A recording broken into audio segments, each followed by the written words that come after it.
22 नवंबर 2007 Titanic की तरह ही मजबूत, काफी विशालकाय और कभी न टूटने वाली और न ही डूबने वाली शिप MV एक्सप्लोरर रात के अंधेरे में अंटार्कटिका के समुद्र में मौजूद बर्फ की परतों को तोड़ते हुए आगे बढ़ती ही चली जा रही थी। वो बिल्कुल भी ये नहीं सोच रही थी कि आने वाला समय उसके लिए कैसा होगा, अच्छा होगा, खराब होगा या खतरनाक होगा। तो चलिए जानते हैं। और शिप पर सवार थे 100 पैसेंजर और 54 क्रू मेंबर्स। इस जहाज को खास तौर पर बर्फीले समुद्र में चलने के लिए ही मॉडिफाई और बनाया गया था, ताकि ये बर्फ के बड़े बड़े पत्थरों को आसानी से तोड़कर रास्ता बनाकर आगे जा सके। रात का टाइम था, रात के 10 बज चुके थे। विजिबिलिटी काफी ज्यादा कम होती जा रही थी। सभी यात्री अपने केबिन में आराम से सोए हुए थे और अपने इस सफर का आनंद ले रहे थे। तभी अचानक से एक जोर की आवाज होती है जिसकी वजह से सभी का दिल दहल जाता है। और उस झटके के बाद ये शिप वहीं के वहीं खड़ी रह जाती है। और कप्तान को इस शिप की मजबूती पर काफी ज्यादा भरोसा था कि चाहे कितना भी बड़ा से बड़ा तूफान ही क्यों ना आ जाए, ये शिप को कुछ कभी नहीं होगा। और ऐसा नहीं है कि इस तरह के रास्तों पर ये शिप पहली बार जा रही थी, नहीं, वो काफी समय और काफी लंबी दूरी तय पहले ही कर चुकी थी। बट शायद इस बार का समय इस शिप के लिए सही नहीं था।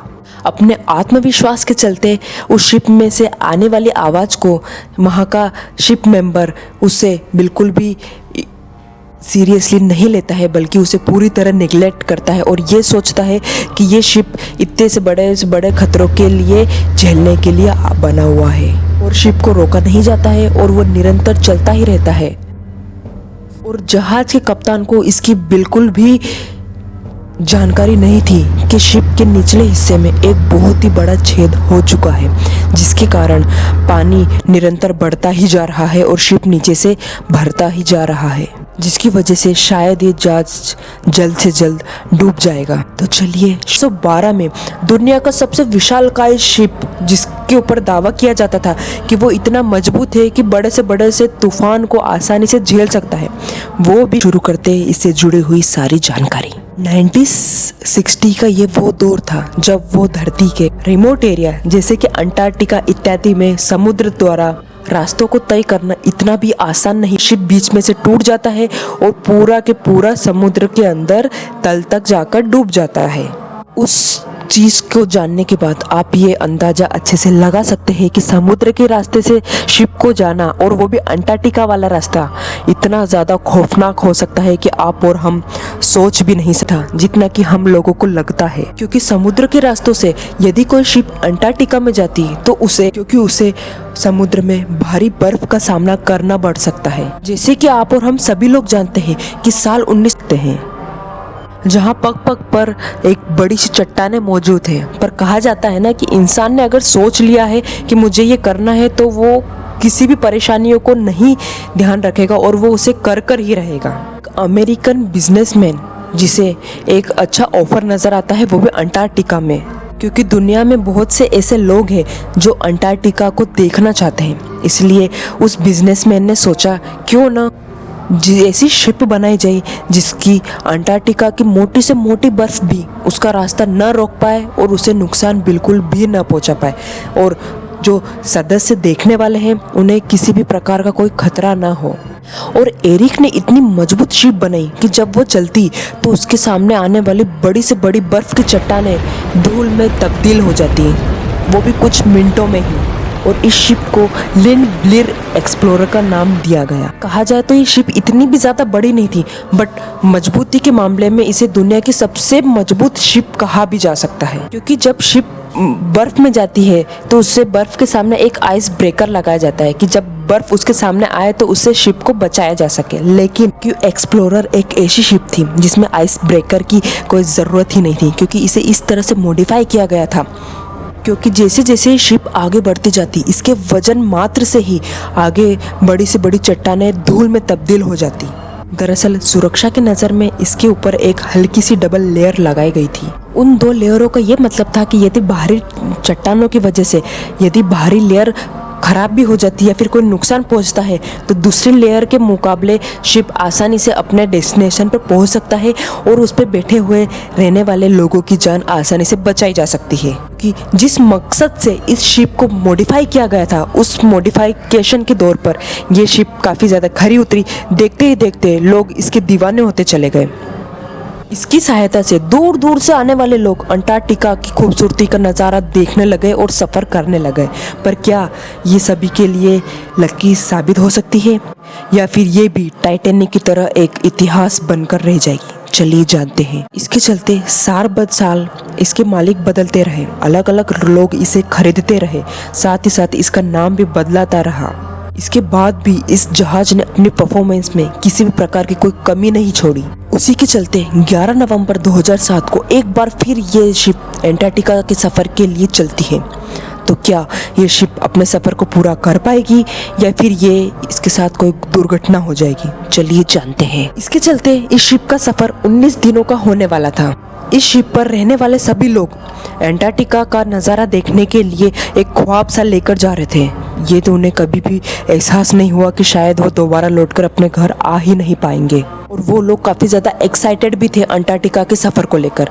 इन्हें बहुत सारा उत्साह भी था और ये भरोसा भी था कि ये जहाज़ इतना ज़्यादा कैपेबल है कि किसी भी प्रकार की कोई दुर्घटना हो ही नहीं सकती है, कोई चांसेस ही नहीं है। बट क्या करें, उस दिन इस जहाज़ के कप्तान बेंट एंडमोर थे जो काफ़ी बार इस रास्ते से गुजर चुके थे। एक तो इस जहाज़ की मजबूती, साथ ही साथ एक एक्सपीरियंस पायलट जिसके दोनों के बिहाफ पर वहाँ पर रहने वाले सभी पैसेंजर काफ़ी काम हो रहे थे और बिना कोई टेंशन से अपनी वेकेशन एंजॉय कर रहे थे। आधे रास्ते पर सब कुछ ठीक चलता है, सारी चीज़ें नॉर्मल होती है, पर अचानक से शिप के कप्तान ने शिप को एक नए रास्ते पर मोड़ दिया। अब क्या ये शिप का डिसीज़न सही होगा या फिर उन्होंने सभी की लाइफ को खतरे में डाल दिया है? चलिए देखते हैं। कि शिप के कप्तान को ऐसा लग रहा था कि इस रूट से जाने पर उन्हें कम से कम बर्फ का सामना करना पड़ेगा और सफ़र जल्द से जल्द समाप्त हो जाएगा। बट उन्हें क्या पता था कि ये रास्ता उन्हें अपनी मंजिल की ओर नहीं बल्कि किसी और ही दुनिया में ले जाएगा। इस शिप पर 10 दिन तो काफ़ी अच्छे से गुजरते हैं। फिर आती है 22 नवंबर की रात।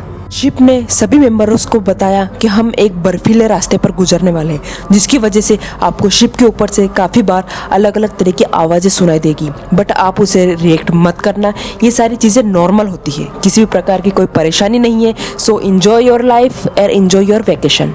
उसी के चलते रात के काले अंधेरे में शिप बर्फ को तोड़ते हुए अपना रास्ता तय करती जा रही थी। तभी बर्फ के टकराने और शिप से टकराने की काफी ज्यादा आवाजें गूंज रही थी। बट सभी यात्री आराम से एक सुकून की नींद सो रहे थे, पर शायद ये नींद उनके जीवन की आखिरी नींद हो सकती है। शिप धीरे धीरे पतली लेयर को पार करती है, साथ ही साथ मोटी लेयर को अपने रास्ते पे चल ही रही होती है कि अचानक से एक जोर की आवाज आती है। इस तेज आवाज और जोरदार झटके ने सभी यात्रियों को जगा दिया। लेकिन कुछ देर चर्चाएं करने के बाद सभी यात्री अपने अपने केबिन में जाकर आराम से सो जाते हैं, क्योंकि कैप्टन ने उनको पहले से ही इन्फॉर्म कर चुका था कि उस पर आवाजें आना एक नॉर्मल सी बात है, इस पे आप बिल्कुल भी रिएक्ट और पैनिक ना होइएगा। इस वजह से वहाँ के पैसेंजरों ने उस आवाज को बिल्कुल भी सीरियसली नहीं लिया। साथ ही साथ कैप्टन ने भी इस चीज को बिल्कुल भी सीरियसली नहीं लिया कि आखिर वो आवाज क्या थी और उसकी वजह से शिप को क्या नुकसान हुआ है, और शिप को आगे बढ़ाने की कोशिश करते रहे। शिप पुनः अपने रास्ते पर चलने लगा और बर्फीली चादर को तोड़ते हुए अपना रास्ता बनाने लगा।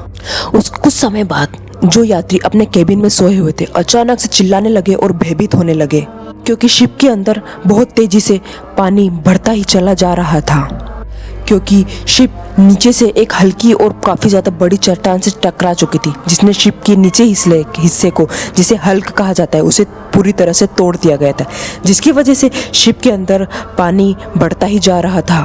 तभी वहाँ रहने वाले सभी यात्री अचानक से डरने लगे और पैनिक में आकर यहाँ वहाँ भागने लगे। शिप पर एक खौफ का माहौल पैदा होने लगा था। शिप के अंदर पानी बहुत रफ्तार से बढ़ता ही चला जा रहा था और वहाँ पर रहने वाले सभी यात्री बिल्कुल भी समझ नहीं पा रहे थे कि उन्हें किधर जाना है और कहाँ जाकर अपनी जान बचानी है। और इधर शिप के जो पायलट होता है उसे जानकारी मिलती है कि शिप के निचले भाग में एक बड़ा सा छेद हो चुका है, जिसकी वजह से शिप में काफी ज्यादा पानी भरता ही जा रहा है। जैसे ही कप्तान को ये जानकारी मिलती है उसे तो एक बार में बिल्कुल भी यकीन नहीं होता है कि ये कैसे हो गया। उसने सोचा ये सारी चीज़ों को फिर भी वो नॉर्मली ले रहा था कि शायद छोटा मोटा छेद हुआ था, बट उसे क्या पता कि ये छेद काफ़ी ज़्यादा विशालकाय हो गया था, जिसकी वजह से जल्द शिप में पानी भरता ही जा रहा था और शिप में लगी बॉटम लेयर और डबल लेयर भी इसके लिए काम नहीं आई। जब पायलट ने इन सारी चीज़ों का जायज़ा लिया तब उसने देखा कि इस शिप में इतनी तेज़ी से पानी बढ़ता ही जा रहा है। ये देखने के बाद उसकी आंखें फटी के फटी रहेगी। ये कह सकते हैं कि उसके पैरों तले जमीन खिसक गई, क्योंकि उसे विश्वास ही नहीं हुआ कि इतना मजबूत शिप भी टूट सकता है। पायलट को काफ़ी अच्छे से समझ आ चुका था कि अब ये शिप बचने वाला नहीं है, इसके पास थोड़ा ही समय है और जल्द से जल्द ये डूब जाएगा। इसलिए उसने अपने क्रू मेंबर को दूसरी जगह सिग्नल भेजने को कहा, क्योंकि जैसे सिग्नल डिटेक्ट होगा उनकी सहायता करने के लिए वहाँ कोई ना कोई तो ज़रूर आ ही जाएगा। इधर क्रू मेंबर्स सभी को सांत्वना देने और लाइफ बोट पे उतारने के लिए काम में जुट गए थे। धीरे धीरे पानी इतना ज़्यादा बढ़ गया कि शिप के अंदर पानी उस जगह पर पहुंच गया जहां से उस पूरे शिप को पावर दी जाती है। पानी भरने की वजह से उस शिप में एक इतना बड़ा शॉर्ट सर्किट होता है, जिसकी वजह से शिप की लाइटें अचानक से बंद हो जाती है। इधर शिप को पूरी तरह से खाली कर दिया गया था। सभी पैसेंजरों को लाइफ बोट पर समुद्र के ठंडे पानी में छोड़ दिया गया था और इधर शिप का कप्तान शिप को सीधा करने की कोशिश में जुटा हुआ था, बट शिप में इतना ज़्यादा पानी भर चुका था कि अब उसका सीधा हो पाना मुमकिन नहीं था, क्योंकि अब उसका डूबना तो तय ही था, शायद चाहे आप लोग कितनी भी कोशिश क्यों ना कर लो। इधर शिप तेजी से डूबती ही जा रही थी। अब कप्तान ने शिप को छोड़ने का फैसला लिया और इधर कप्तान और साथ ही साथ उनके सभी क्रू मेंबर्स भी लाइफ बोट पर सवार हो गए। ये सब इधर लाइफ बोट्स में ठंडी हवाओं के थपेड़े सहते केवल इस बात का इंतजार कर रहे थे कि शायद उनके लिए कोई लाइफ बोट आ जाए और उनकी सहायता करे और उनकी जान बचा ले। सभी लोगों की आंखों के सामने ये शिप समुद्र की गोद में समा चुकी थी। दशकों तक समुद्र पर अपना वर्चस्व बनाए रहने वाली ये शिप अब इस दुनिया में नहीं रही, वो समुद्र की गोद में आराम कर रही है।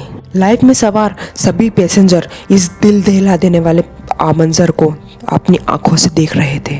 इस लाइफ बोट पर रहते रहते उनको पूरी रात गुजर जाती है और इधर दूसरा दिन स्टार्ट हो जाता है। तभी उन्हें बहुत दूर एक छोटी सी लाइट जलती हुई नजर आती है, जो शायद उनकी एक उम्मीद की किरण हो सकती है। जो सिग्नल दिए गए थे तो पास में रहने वाले 2 शिप को वो सिग्नल डिटेक्ट हुए थे, उनमें से एक शिप उनको बचाने के लिए आ जाती है। इस तरह उन सभी पैसेंजरों को बचा लिया जाता है, बट जो अपना नाम कमाने वाली शिप अब हमारे बीच में नहीं रही है, वो धरती और समुद्र की गोद में जा चुकी है।